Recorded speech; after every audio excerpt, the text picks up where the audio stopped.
Folks, remember that $2.4 million hack on the Nemo Protocol in the SUI ecosystem?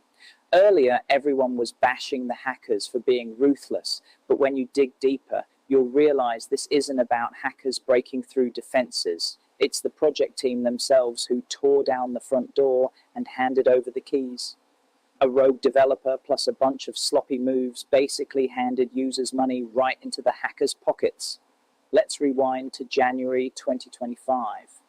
Back then, there was a developer at Nemo Protocol who, relying on a bit of access he had, pulled off a total sneaky maneuver.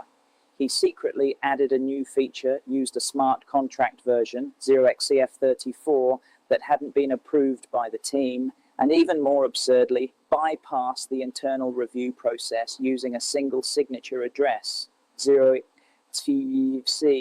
You think that's all? He also mixed this unreviewed code with previously audited fixed code, packaged it up, and sent it to the MoveBit audit team. The auditors got rice mixed with sand, incomplete information, and naturally couldn't spot the hidden risks. Just like that, a checkpoint that should have blocked dangers was rendered useless by his little trick.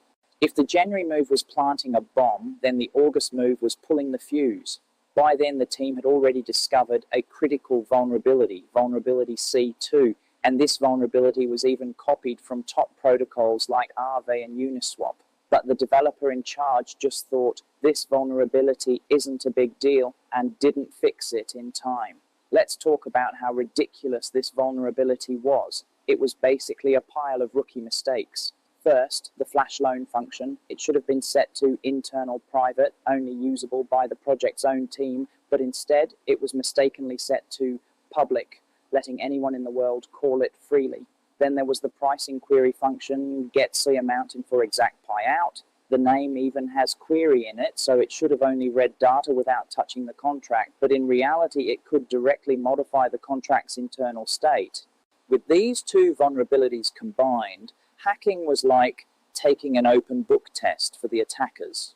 First, they used the public flash loan function to borrow some money, then used the state modifiable pricing function to manipulate prices, and then casually messed with lending, swapping, and minting tokens. Before you knew it, they drained the liquidity pool dry.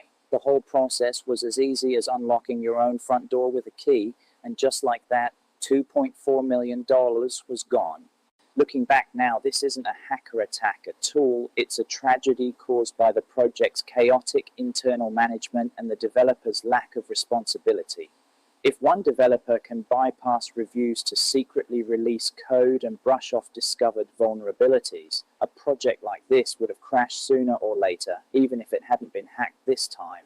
In the end, I still need to remind everyone, when investing in DeFi projects, don't just look at TVL and price gains. Check who did the audit report, whether the code is public, and if the team has a history of reckless moves. After all, what you think is a fortune-making opportunity might just be a leak pit, a trap for naive investors that someone dug long ago.